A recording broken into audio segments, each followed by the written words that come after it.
Bonsoir. Les paraboles, c'est le thème que m'a demandé don Pierre Alphonse. C'est bien sûr un thème que vous connaissez un peu. Dans les évangiles, nous avons ces petites histoires que Jésus utilise pour communiquer. Et donc le mot savant, ça c'est pour en mettre plein la vue, c'est le machal, c'est en hébreu, c'est grosso modo une parole de sagesse, le machal, qui a un sens assez large dans la correspondance en français. Ça peut être aussi bien le proverbe de 2 lignes, le fils sage fait le bonheur de son père, le fils fou le malheur de sa mère. Voilà, bon, c'est tout simple. Ça c'est typiquement un proverbe qu'on trouve dans le livre des proverbes, j'ai plus la référence en tête. Et le livre des proverbes s'appelle en hébreu Meshalim. Et donc soit ce sont des proverbes, soit ce sont des petites histoires qui aident à réfléchir sur la vie. Et donc Jésus n'invente pas tout quand il utilise des paraboles. Il s'inscrit dans une tradition de sagesse que nous retrouvons dans l'Écriture. Et justement, je crois que l'exemple le plus pédagogique, en quelque sorte, de la parabole, c'est celle du prophète Nathan.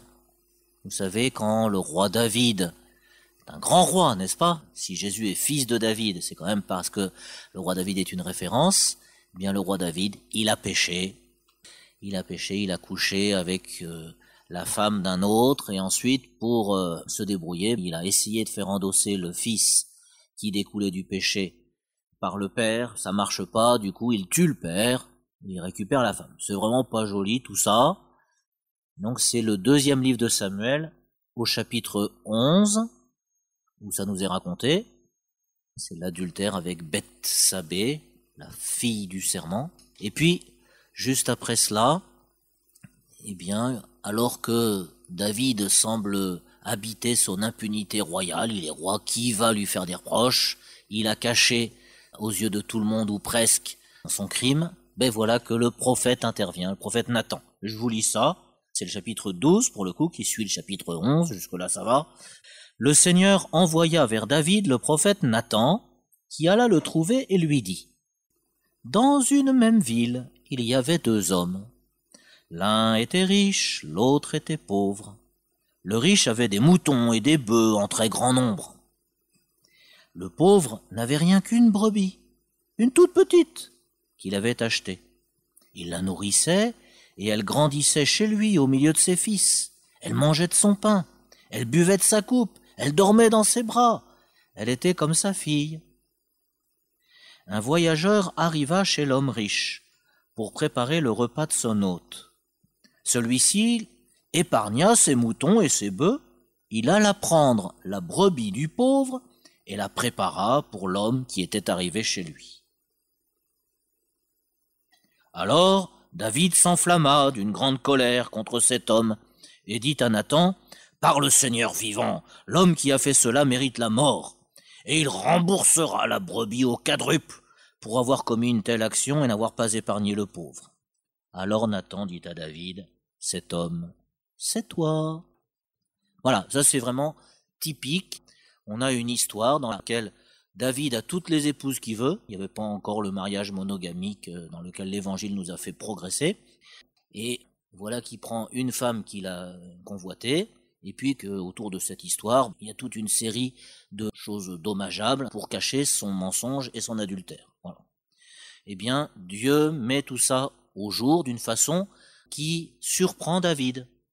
David entend une petite histoire dont il se rend pas compte, il n'est pas finot, mais tant pis, il se rend pas compte que c'est lui, en fait, dont il s'agit. Et ça, c'est typiquement la parabole. Les exégètes, les spécialistes des récits évangéliques, vous disent que là, nous avons le récit, et à côté du récit, un autre récit qui illumine le récit. Vous voyez? On nous raconte que Jésus raconte des histoires.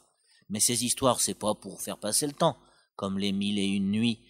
Pour pas se faire tuer, il y a la bonne fille qui raconte des histoires et des histoires et des histoires au roi, et finalement le roi tombe amoureux de celle qui raconte l'histoire. C'est comme ça lui évite de se faire trancher la gorge. C'est pas pour ça que Jésus raconte des histoires. C'est pour que ceux qui écoutent se fassent prendre au piège, comme David, mais évidemment c'est un bon piège, hein. C'est comme Saint Pierre dont nous avons entendu le récit de vocation dans l'évangile de dimanche dernier. C'est: tu deviendras pêcheur d'hommes, il faut prendre les hommes Et Jésus veut parler aux hommes, et pour parler aux hommes, il sait bien que ça parle mieux, ça marche mieux quand on raconte une histoire que quand on fait un discours. Je vais vous parler de 1, 2, 3. J'ai déjà perdu la moitié de l'assistance. Tandis que si je raconte qu'à cette époque-là, il y avait quelqu'un qui... C'est très curieux. Notre attention est éveillée par le fait qu'on nous raconte une histoire. Et ensuite, cette histoire, Jésus la raconte, encore une fois, pour éclairer ce qu'il vit lui et ce que vivent ses auditeurs. Et donc, ça va être tout le secret de la parabole, c'est que cette histoire à côté de l'histoire sert à illuminer la vie, à condition qu'on fasse l'effort d'y rentrer. Normalement, ça nous facilite le travail de rentrer parce que on nous raconte une histoire, et que c'est pas un discours en 3 points, en 3 sous-points, mais ensuite, ça réclame quand même un petit peu de travail. Et donc, ça, Jésus nous le dit aussi. C'est le chapitre 4 de Saint Marc, qu'on retrouve aussi dans le chapitre 13 de Saint Matthieu, et le chapitre 8 de Saint Luc. Ça, c'est assez étonnant. Les 3 évangiles qu'on appelle synoptiques, c'est-à-dire qui se ressemblent beaucoup, qui nous racontent la vie de Jésus d'une façon plus narrative, en quelque sorte, que l'évangile de Saint Jean, nous présentent la parabole du semeur, ou de la semence, une première fois, puis un petit aparté avec les apôtres, puis une explication de cette parabole. Vous connaissez, vous l'avez déjà entendu le dimanche. Cette parabole, on la trouve au chapitre 4 de Saint Marc, au chapitre 13 de Saint Matthieu, au chapitre 8 de Saint Luc. On va quand même la relire, même si on la connaît bien. Donc, Marc 4. On commence par un récit qui nous explique comment Jésus enseigne. Jésus se mit de nouveau à enseigner au bord de la mer de Galilée. Une foule très nombreuse se rassembla auprès de lui, si bien qu'il monta dans une barque où il s'assit.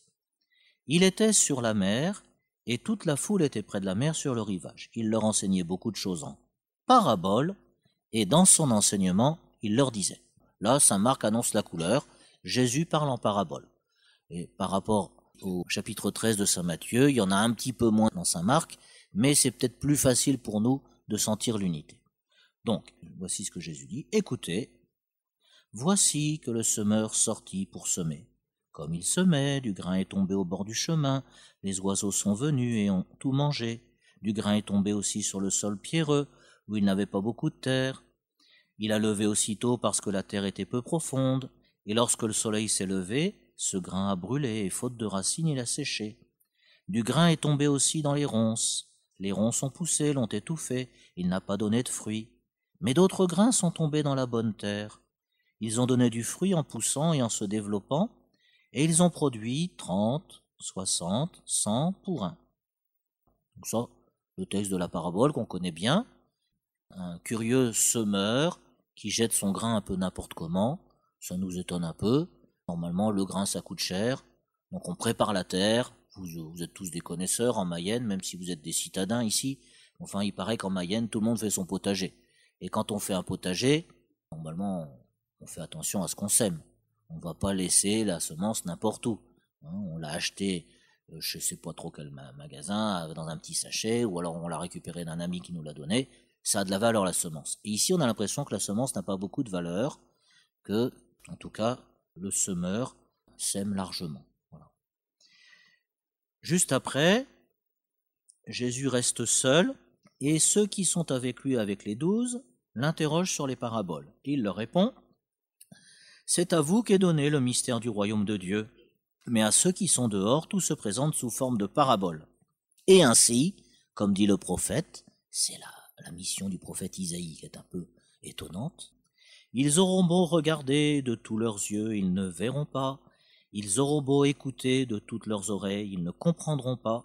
Sinon, ils se convertiraient et recevraient le pardon. » Ça, c'est un peu curieux.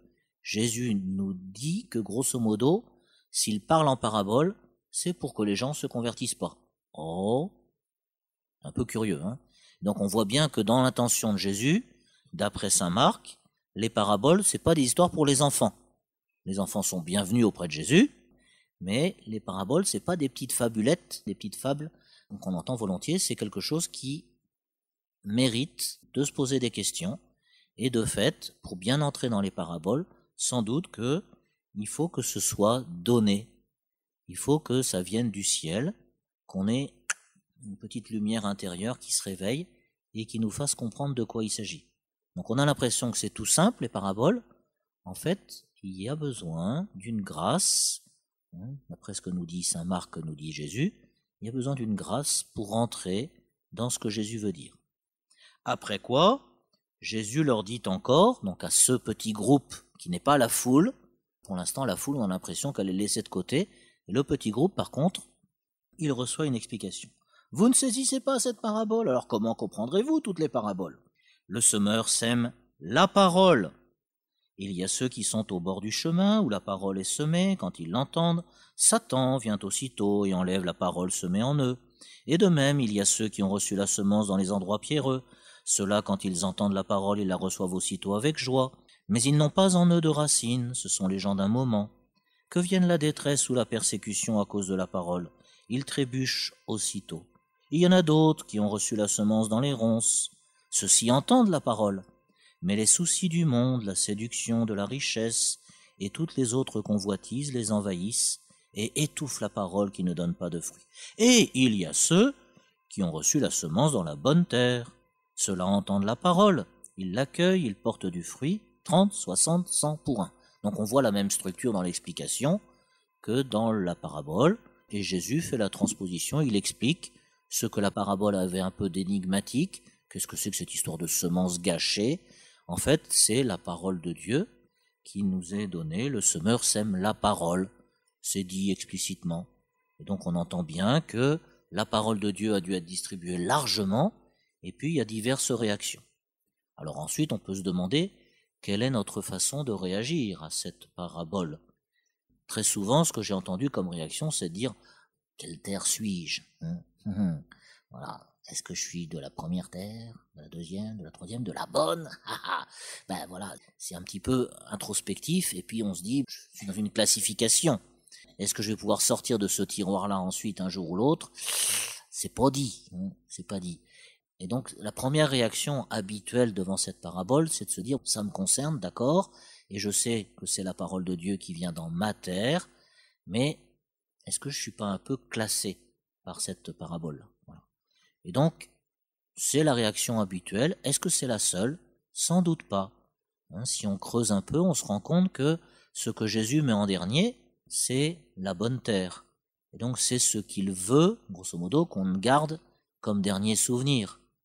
Avant, il y a des avertissements, mais le plus important, c'est la finale. Et donc, en plus, en progression, et ceux qui ont un tant soit peu planté quelque chose, ils savent que c'est largement exagéré. 30, 60, 100 pour un grain. Voilà, Jésus exagère.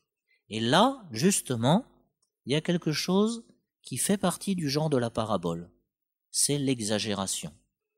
Normalement, quand vous avez une parabole, cherchez assez vite où est-ce que c'est exagéré, où est-ce qu'il y a quelque chose qui vous semble incohérent. Et ça vous fait entrer tout de suite dans ce que Jésus veut vous dire. Et donc l'exagération ici, c'est pas dans la terre du chemin, c'est pas dans la terre pierreuse, c'est pas dans la terre des épines, c'est dans la production. 130, 60 ou 100 pour 1, c'est exagéré. Et c'est donc ça que Jésus veut qu'on entende. C'est qu'à la fin, sa parole, elle est là pour nous ouvrir des portes. Et donc, il y a évidemment un paradoxe. Jésus parle en parabole et nous dit, c'est pour qu'ils comprennent pas. Et cependant, quand il explique, ce que l'on peut retenir, c'est que il parle pour produire du fruit. Alors ensuite, la suite du chapitre 4, de fait, c'est une exhortation. Jésus nous dit, s'il y a une lampe, c'est pas pour la mettre sous quelque chose, c'est pour qu'elle éclaire. C'est la même logique que le don de la parole pour que ça produise du fruit. Faites attention à ce que vous entendez. Et puis il reprend encore deux petites paraboles d'après saint Marc. Dans saint Matthieu, il y en a beaucoup plus au chapitre 13, mais dans saint Marc, il en est du règne de Dieu comme d'un homme qui jette en terre la semence. Tiens, on revient dans le même registre. Il jette en terre la semence. Nuit et jour, qu'il dorme ou qu'il se lève, la semence germe et grandit. Il ne sait comment. D'elle-même, la terre produit d'abord l'herbe, puis l'épi, enfin du blé plein l'épi. Et dès que le blé est mûr, il y met la faucille, puisque le temps de la moisson est arrivé. Et donc là, on ne parle absolument pas de la qualité de la terre. on parle uniquement de la force de la semence. Vous voyez, on est dans la même logique que ce que j'avais essayé de vous dire sur la première parabole, dans laquelle nous, en général, on est complexé, on se dit « je suis dans quel tiroir ?» alors que Jésus veut nous dire « allez, vous pouvez être de la bonne terre ». Il disait encore « à quoi allons-nous comparer le règne de Dieu ? Par quelle parabole pouvons-nous le représenter ? Il est comme une graine de moutarde. Quand on la sème en terre, elle est la plus petite de toutes les semences, mais quand on l'a semée, elle grandit et dépasse toutes les plantes potagères, et elle étend de longues branches, si bien que les oiseaux du ciel peuvent venir faire leur nid à son ombre. » Donc là encore, même registre, une semence, on ne se pose plus la question de la terre du tout. En revanche, on voit le déploiement de cette semence. Alors moi, j'ai jamais planté de graines de moutarde, je ne sais pas s'il y en a parmi vous qui l'ont fait, et qui peuvent vérifier qu'effectivement, moi je me souviens juste bon bref, peu importe. Les poireaux, par exemple, quand on les laisse trop longtemps dans son jardin, ça finit par pousser aussi. Et donc, Jésus, dans les deux paraboles suivantes, est plutôt en train de nous dire que cette semence a de l'effet, quoi qu'il en soit. Donc, ça nous invite plutôt à la confiance, à l'espérance de l'année 2025. On est pèlerin d'espérance. Moi, je suis pour marcher. Allez, fais-toi pousser. Voilà. Et puis enfin, il conclut, saint Marc, le verset 33 et le verset 34, par de nombreuses paraboles semblables, Jésus leur annonçait la parole dans la mesure où ils étaient capables de l'entendre. Il ne leur disait rien sans parabole, mais il expliquait tout à ses disciples en particulier. Donc on voit qu'il y a une logique dans la façon de Jésus de communiquer, d'après saint Marc. On retrouve quelque chose de semblable dans saint Matthieu. Jésus parle en parabole. Et c'est son principe, d'après les évangiles. Or, si nous connaissons un peu l'évangile de saint Jean, par exemple, Jésus parle autrement qu'en parabole. Ce sont des discours qui sont plus difficiles. Souvent, l'évangile de saint Jean, c'est des contradictions, j'avance, je recule, qu'est-ce que ça veut dire ? Et donc, on sait très bien que dans l'évangile de saint Jean, la méthode pour lire, c'est pas la parabole, c'est de se poser la question, pourquoi ce verset suit ce verset-là ? Et là, dès que je me pose cette question-là, paf, je fais de la théologie, je réfléchis sur ma foi. Là, la parabole, c'est peut-être un petit peu plus quelque chose que j'entends facilement, mais qui ensuite, devant lequel ensuite je me trouve un peu bête, parce que j'ai besoin de prière, j'ai besoin quelquefois aussi de quelqu'un qui m'aide à réfléchir pour entendre la pointe. Donc ça, c'est le genre littéraire, la spécialité des paraboles, c'est que normalement elles ont une pointe. Je vous ai dit, en général, c'est l'exagération. Et donc là, dans l'exagération de la parabole du semeur qui se lève pas la nuit pour vérifier si la semence pousse, Jésus oublie un petit peu qu'il faut travailler la terre quand même, pour que la semence, elle donne. Donc il oublie quelque chose, il ne mentionne pas du tout. Et donc de fait, nous savons, cette année en particulier, où il y a eu 50% d'humidité de plus que d'habitude, que si on ne surveille pas un peu comment l'eau est évacuée de mon champ, ma semence, elle va pourrir. Et donc il faut peut-être pas que je me lève la nuit, mais au moins le jour, pour aller voir s'il y a bien des rigoles tout autour. Donc là, Jésus oublie complètement cette partie-là. Et ça, c'est son exagération. L'autre, celle de la graine de moutarde, oui, les oiseaux du ciel, quelques petits oiseaux. Je ne sais pas s'il y a beaucoup de gros, d'aigles ou je ne sais quoi qui viennent se percher sur une branche de moutardier. Bon. Voilà. Donc là aussi, Jésus exagère, et c'est dans l'exagération qu'il faut chercher la clé, que les spécialistes appellent la pointe de la parabole. S'il y en a qui ont fait des mathématiques, la parabole, c'est une courbe. Et la courbe, elle touche la ligne de x. X égale 0, alors y égale 0. Parce que c'est y égale x2. Vous avez la parabole, ça vient toucher. Et justement, ce qui touche, c'est la pointe. Tandis que quand on fait une histoire qui est complètement exagérée, trop exagérée, on appelle ça une hyperbole, elle touche pas, elle. Y égale 1 sur x, ça touche jamais. C'est ce que c'est, quand c'est 0 sur x, c'est l'infini, et quand c'est 0 sur y, c'est l'infini. Voilà. Bon, bref. Donc, la parabole, elle touche une fois, tandis que l'hyperbole touche pas. Et ça, c'est justement la caractéristique de la parabole, c'est qu'elle touche une fois notre vie. Et le point où ça touche, c'est en général l'exagération. Donc, cherchez l'exagération. L'exagération, c'est pas une erreur de Jésus, c'est pas une erreur de transmission de la tradition, c'est précisément ce que Jésus voulait nous dire. Alors ensuite on avance, après les paraboles de la semence qui sont censées nous orienter vers la parole de Dieu, et de fait c'est Saint Luc qui le dit explicitement dans le chapitre 8. Curieusement, Saint Marc ne nous dit pas exactement, ni Saint Matthieu, c'est Saint Luc qui nous dit « La semence, c'est la parole de Dieu ». Voilà, Luc 8, 11, vous l'avez sur votre petit plan. Tandis que Marc nous dit juste « Le semeur sème la parole ». Ça revient au même, mais c'est pas aussi explicite. Et Matthieu dit même pas. On peut classer les paraboles selon leur thème, selon... Voilà.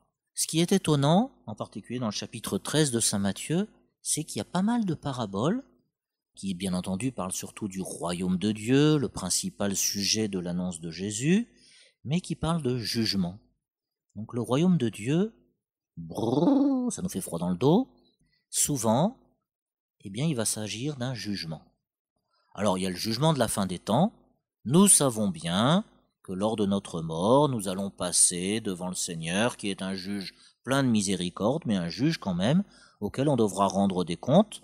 Donc, pour les copains, c'est plus facile. Pour moi, bon, voilà, on sait très bien, ça fait partie de notre foi, et Jésus l'a annoncé effectivement à diverses reprises.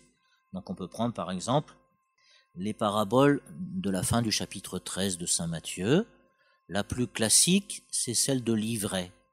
Et là, c'est étonnant, dans la parabole de l'ivraie, on a de nouveau le récit de la parabole, puis un petit temps, et à la fin seulement l'explication de la parabole de l'ivraie.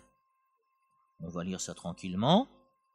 Vous la connaissez déjà, mais c'est toujours bien de réentendre et réentendre. Jésus leur proposa une autre parabole. Le royaume des cieux est comparable à un homme qui a semé du bon grain dans son champ. Or, pendant que les gens dormaient, son ennemi survint.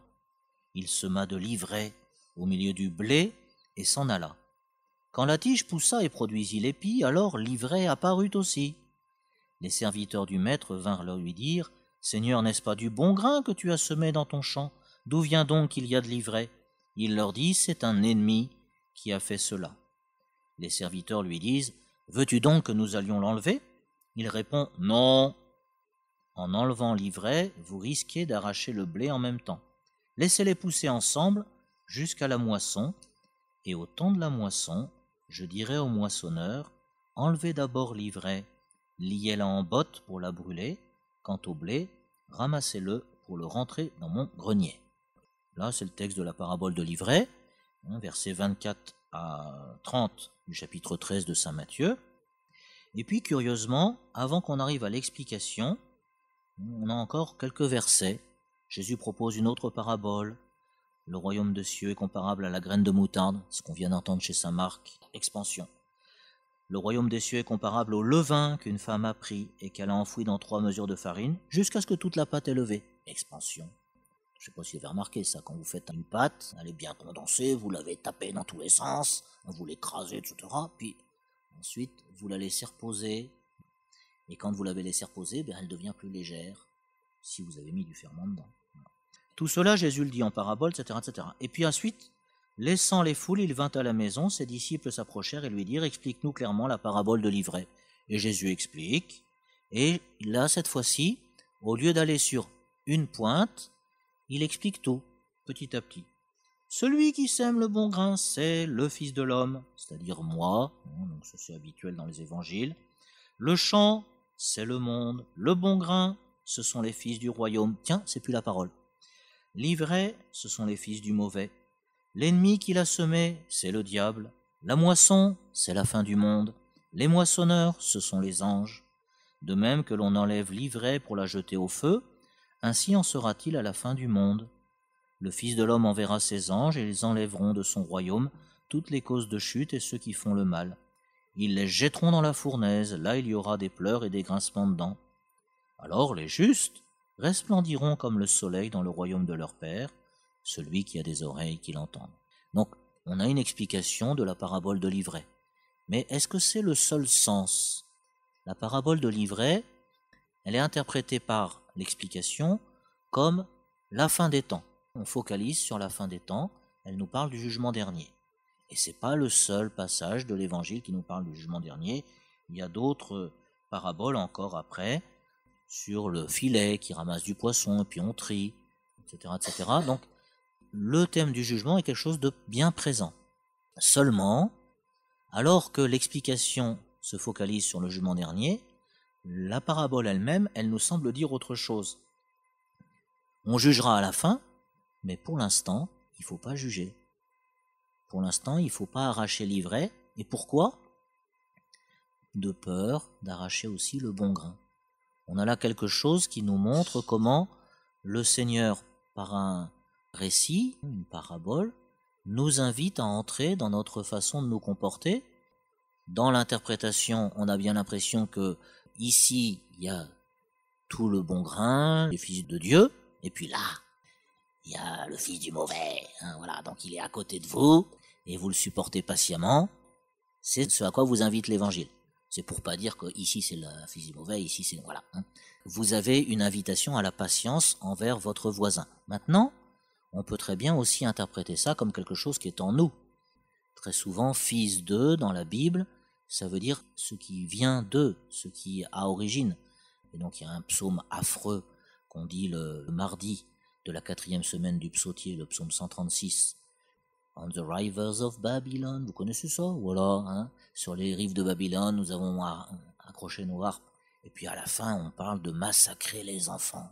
Quelle horreur! Mais il ne s'agit pas de massacrer les enfants, il s'agit de massacrer les mauvaises pensées qui jaillissent de mon cœur et qui ressemblent à des enfants. L'expression de la violence dans ce psaume, la tradition nous a aidés à l'interpréter dans cette direction-là. Et donc, de la même façon, dans l'ivraie, il faut aussi penser que ça peut très bien parler des mauvaises pensées qui peuvent jaillir de mon cœur. C'est pas les seuls. Le bon Dieu, par sa parole, a semé en moi aussi des choses qui peuvent germer en bien. Il y a des talents dans mon cœur. Bien sûr qu'il y a aussi du péché. Il n'y a pas que. Et donc, l'ivraie invite à la patience vis-à-vis du voisin, vis-à-vis de moi-même, même si je sais qu'à la fin, il y aura un jugement. Et ça fait partie de l'enseignement régulier de Jésus. Jésus, c'est pas un béni oui-oui. Jésus, c'est pas un 69ard de Woodstock avec sa guitare et sa barbe. Non, Jésus, c'est quelqu'un qui nous dit « Dieu vous aime et son amour est exigeant. Il vous invite à donner le meilleur de vous-même. Donc un jour, vous aurez à rendre des comptes. » Ça, c'est les paraboles du jugement. Il y en a une autre qui touche un peu au jugement, qui nous annonce aussi qu'il y a une heure où il y aura un rendu des comptes, un compte rendu, mais curieusement c'est à l'inverse. C'est le chapitre 20 de Saint Matthieu, les ouvriers de la dernière heure, vous savez, vous connaissez cette histoire-là. Et alors c'est intercalé par Saint Matthieu entre deux annonces, il y a des premiers qui seront derniers et des derniers qui seront premiers. Et ça on comprend bien que c'est en vue du jugement dernier. Quand Dieu révélera tout, on verra les pensées secrètes des cœurs, pour autant que ça nous regarde et que ça nous intéresse. Parce qu'aujourd'hui, ça nous intéresse beaucoup, ce que fait le voisin ou la voisine. Mais dans l'éternité, on sera tellement attiré par la beauté de Dieu que je pense qu'on n'aura plus beaucoup de curiosité pour les coquineries de notre voisin ou de notre voisine. Enfin bon, toujours est-il que les pensées des cœurs seront révélées, ça c'est clair, et c'est ce qui se passe un peu dans cette parabole. On va la lire tranquillement, vous la connaissez déjà, elle aussi, chapitre 20 de Saint Matthieu. En effet, le royaume des cieux est comparable au maître d'un domaine qui sortit dès le matin afin d'embaucher des ouvriers pour sa vigne. Il se mit d'accord avec eux sur le salaire de la journée, 1 denier, c'est-à-dire une pièce d'argent. Et il les envoya à sa vigne. Sorti vers 9 heures, il en vit d'autres qui étaient là sur la place sans rien faire. Et à cela il dit, « Allez à ma vigne, vous aussi je vous donnerai ce qui est juste. » Ils y allèrent. Il sortit de nouveau vers midi, puis vers 3 heures, et fit de même. Vers 5 heures, il sortit encore et en trouva d'autres qui étaient là, et leur dit, « Pourquoi êtes-vous restés là toute la journée sans rien faire ?» Ils lui répondirent, « Parce que personne ne nous a embauchés. » Il leur dit, « Allez à ma vigne, vous aussi. » Le soir venu, le maître de la vigne dit à son intendant, « Appelle les ouvriers et distribue le salaire en commençant par les derniers pour finir par les premiers. » Ceux qui avaient commencé à 5 heures s'avancèrent et reçurent chacun une pièce d'1 denier. Quand vint le tour des premiers, ils pensaient recevoir davantage, mais ils reçurent eux aussi chacun une pièce d'un denier. En la recevant, ils récriminaient contre le maître du domaine. « Ceux-là, les derniers venus, n'ont fait qu'une heure et tu les traites à l'égal de nous qui avons enduré le poids du jour et la chaleur. » Mais le maître répondit à l'un d'entre eux, « Mon ami, je ne suis pas injuste envers toi. N'as-tu pas été d'accord avec moi pour un denier ? Prends ce qui te revient et va-t'en. Je veux donner au dernier venu autant qu'à toi, n'ai-je pas le droit de faire ce que je veux de mes biens ? Ou alors, ton regard est-il mauvais parce que moi je suis bon ? C'est ainsi que les derniers seront premiers, les premiers seront derniers. » Donc là, c'est assez curieux, c'est qu'en fait, qui est-ce qui juge ? Là, c'est pas Dieu, ce sont les ouvriers de la première heure, qui montrent que leur jugement, voilà. Mais ceci étant, le maître, il n'est pas tout à fait blanc comme neige. Il a fait exprès de faire commencer son intendant par les derniers. Et donc, c'est bien là qu'est la pointe de la parabole. Ce que le maître veut, c'est effectivement que les ouvriers de la première heure réagissent. Il les provoque. Et donc, la parabole, sa pointe, c'est justement la disproportion entre l'attitude du maître et notre façon à nous de penser, notre façon à nous de juger.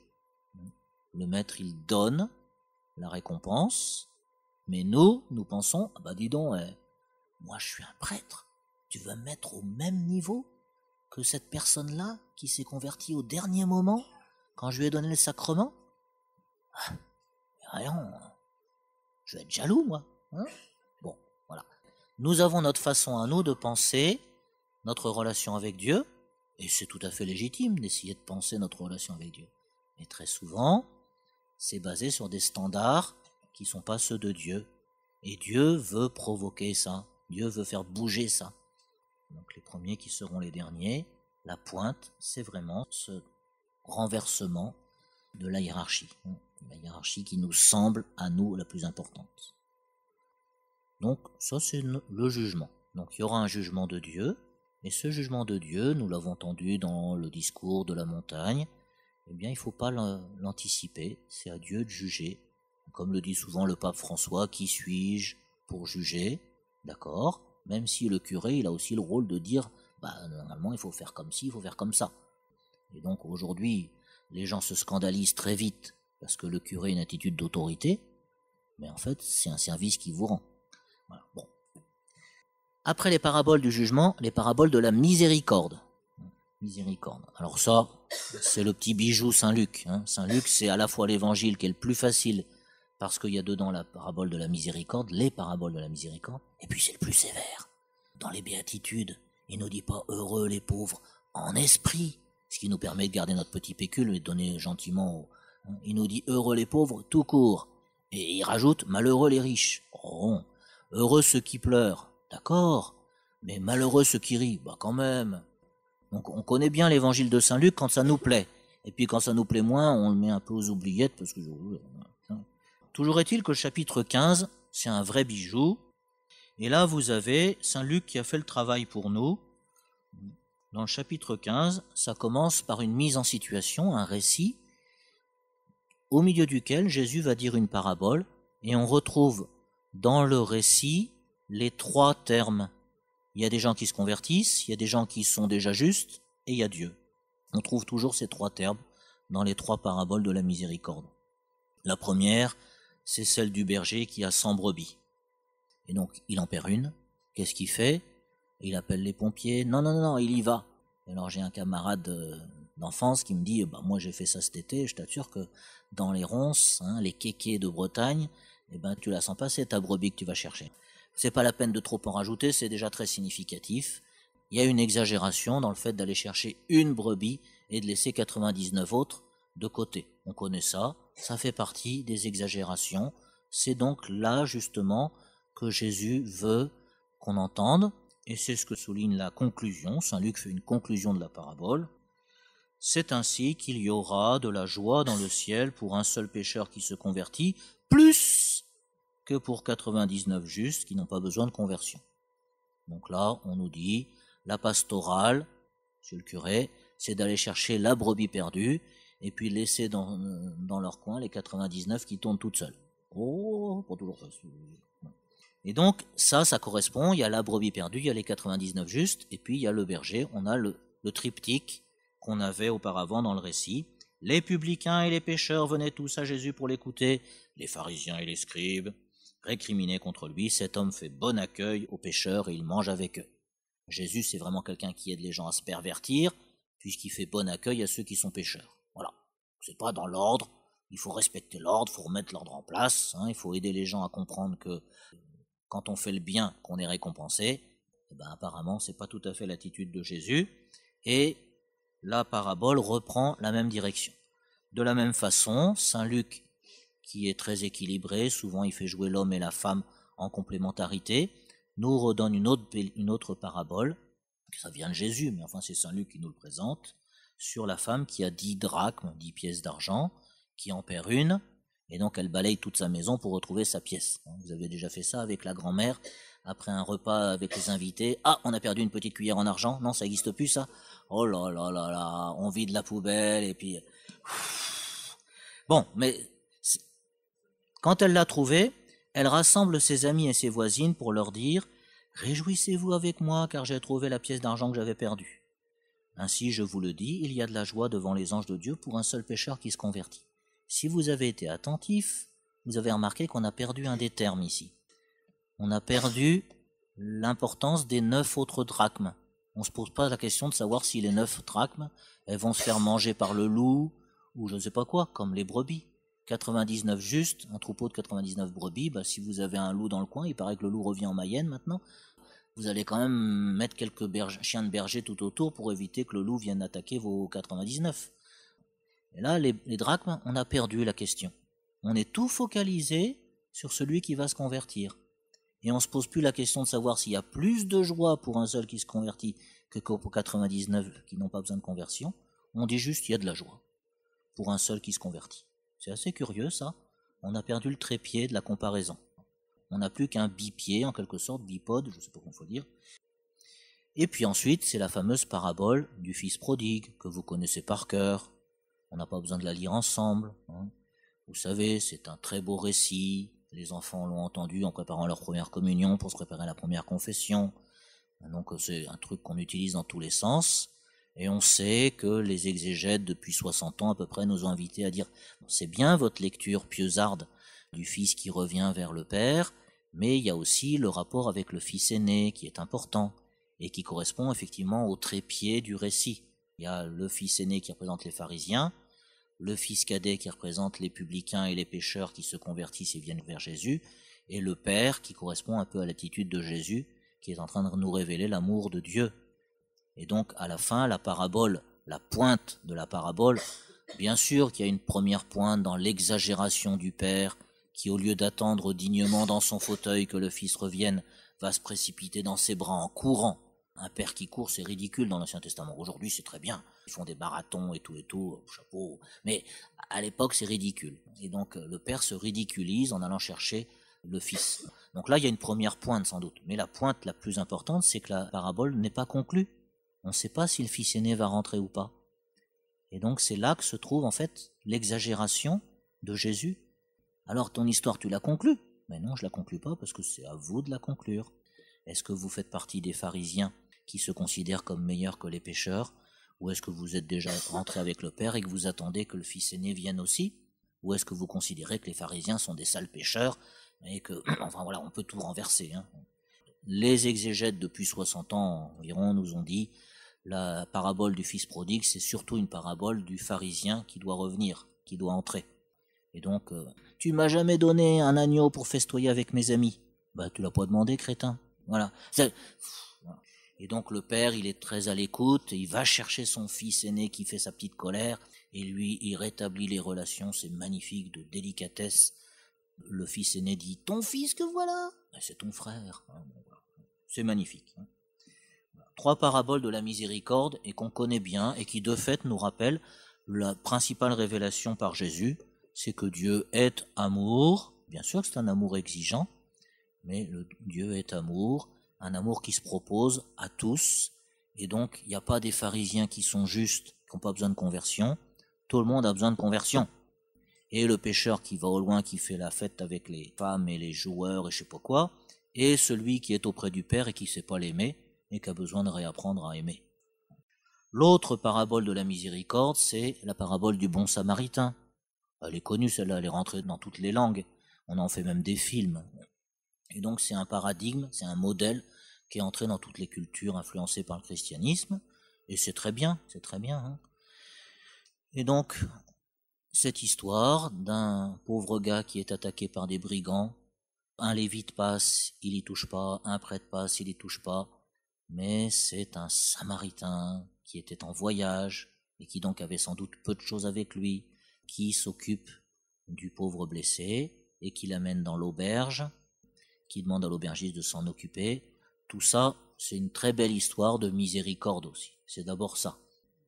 Et puis, dans la tradition de l'Église, on nous a dit aussi, attention, c'est tellement bien raconté qu'on y reconnaît des petites choses.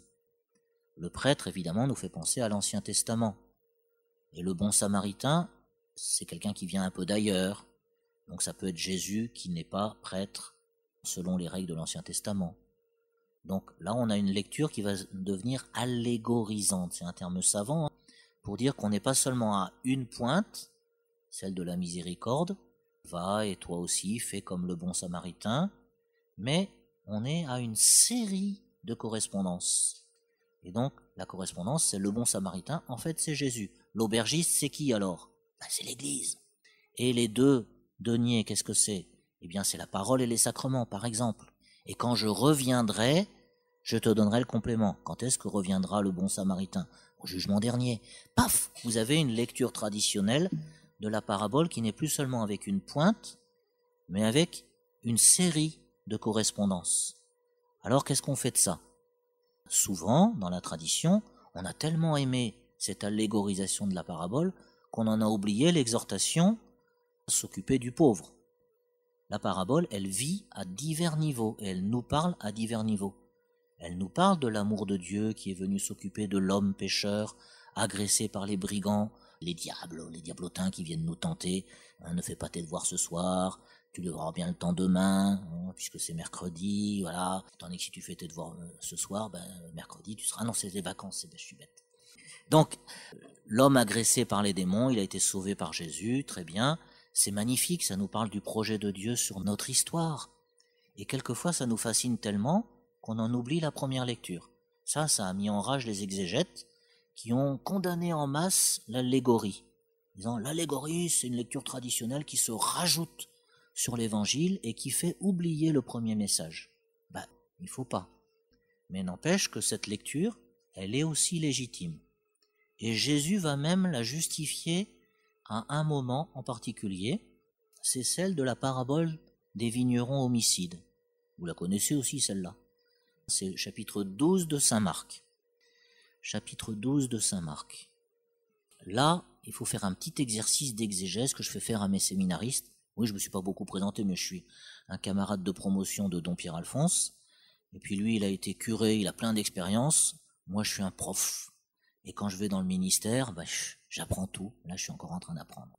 Et donc, parabole de Marc 12, je la fais faire travailler à mes séminaristes en leur disant, on va distinguer dans le chapitre 12 ce qui est de l'ordre du récit et ce qui est de l'ordre du discours. Ça, c'est la première étape. Jésus se mit à leur parler en parabole. Ça, c'est du récit. On nous raconte que Jésus raconte. Puis ensuite, on a 2 points, ouvrez les guillemets. C'est un discours. Je regarde le discours, je vais jusqu'à la fermeture des guillemets. Et qu'est-ce que je vois après? Les chefs du peuple cherchaient à arrêter Jésus, mais ils eurent peur de la foule. Ils avaient bien compris en effet qu'il avait dit la parabole à leur intention. Ils le laissèrent donc et s'en allèrent. Donc là, on a un petit épisode de 1 à 12 avec un récit de début, un récit de fin. Jésus raconte une parabole, de fait, c'est le discours. Et après qu'il a raconté la parabole, on a une conclusion du récit. Ils ont bien compris que c'était pour eux, mais comme ils ont peur de la foule, c'est pas la première fois qu'on nous le dit, ils laissent couler. Mais il n'y a rien pour attendre, dans quelques chapitres, on va le crucifier. À l'intérieur du discours, qu'est-ce qui se passe? Dans l'intérieur du discours, vous avez d'abord le récit de la parabole, et puis ensuite vous avez un complément. Ça, c'est assez curieux. Donc le discours, depuis l'ouverture des guillemets jusqu'à la fermeture, il est composé de deux unités qui viennent l'une sur l'autre. Un homme planta une vigne, il l'entoura d'une clôture, y creusa un pressoir et y bâtit une tour de garde. Puis il loua cette vigne et des vignerons et partit en voyage. Le moment venu, il envoya un serviteur auprès des vignerons pour se faire remettre par eux ce qui lui revenait des fruits de la vigne. Mais les vignerons se saisirent du serviteur, le frappèrent et le renvoyèrent, les mains vides. De nouveau, il leur envoya un autre serviteur, et celui-là, ils l'assommèrent et l'humilièrent. Il en envoya encore un autre, et celui-là, ils le tuèrent. Puis beaucoup d'autres serviteurs, ils frappèrent les uns et tuèrent les autres. Il lui restait encore quelqu'un, son fils bien-aimé. Il l'envoya vers eux en dernier en se disant « Ils respecteront mon fils ». Mais ces vignerons-là se dirent entre eux « Voici l'héritier, allons-y, tuons-le, et l'héritage va être à nous. » Ils se saisirent de lui, le tuèrent et le jetèrent hors de la vigne. Que fera le maître de la vigne? Il viendra, fera périr les vignerons et donnera la vigne à d'autres. Donc ça, on a une histoire qui se tient du verset 1 au verset 9, la parabole des vignerons homicides. Il y a une sanction, c'est bien clos, ça se tient. Donc Dieu, qui est derrière le maître de la vigne, envoie son fils. Qu'est-ce qu'il va faire le fils? Le même travail que tous les serviteurs. Vis-à-vis des serviteurs, on peut dire que ce maître, il n'est pas très très regardant. Il les laisse tuer, maltraiter, sans envoyer la police, sans envoyer la... Je sais pas, moi j'aurais réagi dès le premier, enfin bon, pour vous. Quand j'envoie quelqu'un pour récupérer ce qu'on me doit et que le gars se fait maltraiter, je vais demander conseil à l'autorité. Enfin, j'espère que... Non, pas du tout. Donc, serviteurs et fils ont la même fonction, et les serviteurs, visiblement, n'ont pas une grande importance pour le maître, mais le fils, oui. Parce qu'après le fils, le père qui n'avait plus personne, eh bien, il intervient avec ses armées pour châtier les vignerons. Donc là, finalement, il avait quand même encore des ressources. Donc nous avons ici une pointe. La pointe, c'est la réaction du père après l'envoi du fils. Il aurait dû réagir avant. Il réagit après le fils. Pourquoi? C'est pour nous poser une question. C'est pour nous inviter à identifier dans cette parabole le fils. Et alors, il y a un fils par rapport à des vignerons, il y a Jésus face aux autorités. Et donc on a la même relation, un face aux multiples. Normalement, on comprend assez vite que la parabole est dite pour, comme les autorités l'ont comprise, pour eux, donc c'est eux qui sont les vignerons, et Jésus c'est le fils. Ça nous semble facile, mais à l'intérieur du moment où c'est dit, c'était peut-être pas si évident que ça, et par conséquent, ici, Jésus invite à entendre cette parabole, non pas seulement comme une petite histoire comme ça, mais comme une histoire qui va parler de son chemin à lui. Et apparemment, ça se conclut sur quelque chose de terrible, c'est que lui, il meurt, et que le Père va sanctionner. Mais voilà, il y a une deuxième partie du discours. À partir du verset 10, « N'avez-vous pas lu ce passage de l'Écriture ?» Le psaume 117-118 qu'on chante de temps en temps le dimanche. « La pierre qu'ont rejetée les bâtisseurs est devenue la pierre d'angle. C'est là l'œuvre du Seigneur, la merveille devant nos yeux. » Qu'est-ce que ça vient faire là? Et donc, là, ça vient faire que c'est une perspective plus positive. Alors que le Père était un peu dans la réaction, la sanction par rapport aux vignerons dans la première partie, ici, c'est le Père qui a tout organisé. Donc il a même prévu le massacre de son fils, parce qu'à la fin, il y a quelque chose de mieux. La pierre rejetée par les bâtisseurs, de même que le fils est rejeté par les vignerons, on a la même ressemblance à plusieurs, un fils des vignerons, une pierre des bâtisseurs, et donc cette pierre-là, Dieu va la remettre en exergue, en lumière, c'est la résurrection. Et donc on a dans ces deux parties une annonce de la passion, avec une série de choses qui sont assez faciles à identifier. Les serviteurs, c'est les prophètes. Dieu n'est pas intervenu derrière les prophètes. Le serviteur par excellence, c'est le Fils, qui est plus que serviteur. Il est bien aimé du Père, et le Père estime qu'il va être respecté. Ben non, il est rejeté hors de la ville, comme le Golgotha est à l'extérieur des murailles de Jérusalem. Bon, voilà, vous avez des tas de détails, comme pour la parabole du bon Samaritain, qui n'a été interprétée allégoriquement que par la tradition, ici, la parabole se prête à une allégorie, à une interprétation de toute une série de détails, pour nous parler de Jésus. Jésus qui meurt et Jésus qui ressuscite. Jésus qui meurt comme le Fils et qui est remis en lumière comme la pierre. Et donc, au niveau du récit, on comprend bien qu'il s'agit de Jésus et des autorités. Dans la parabole, on comprend bien qu'il s'agit du Fils rejeté par les vignerons. Dans le complément, la pierre rejetée par les bâtisseurs. Et tout ça, c'était le projet de Dieu. Et donc, la mort de Jésus, c'est pas la faute à pas de chance, on le sait bien. C'est le projet d'amour du Père sur nous. Et cette mort, ce crucifix que nous avons à la croisée de nos chemins, dans nos salles de réunion, eh bien, elle est illuminée par la résurrection par derrière. Et ça, c'est une lecture de type allégorique, mais qui a été voulue par Jésus. Donc avec ça, j'ai fait l'essentiel de ce que je voulais dire sur les paraboles. On les connaît. Les exégètes nous disent, attention, il y a une pointe. Oui, il y a une pointe, mais Jésus n'est jamais prisonnier d'une forme littéraire. Et donc, de temps en temps, il utilise aussi l'allégorie et nous invite à nous en servir. Ensuite, Jésus nous révèle surtout l'amour, mais l'amour est exigeant. Et donc, il ne faut pas oublier que dans sa révélation d'amour, il nous a annoncé un jugement, pas pour nous faire peur, mais pour nous inviter à prendre les choses au sérieux.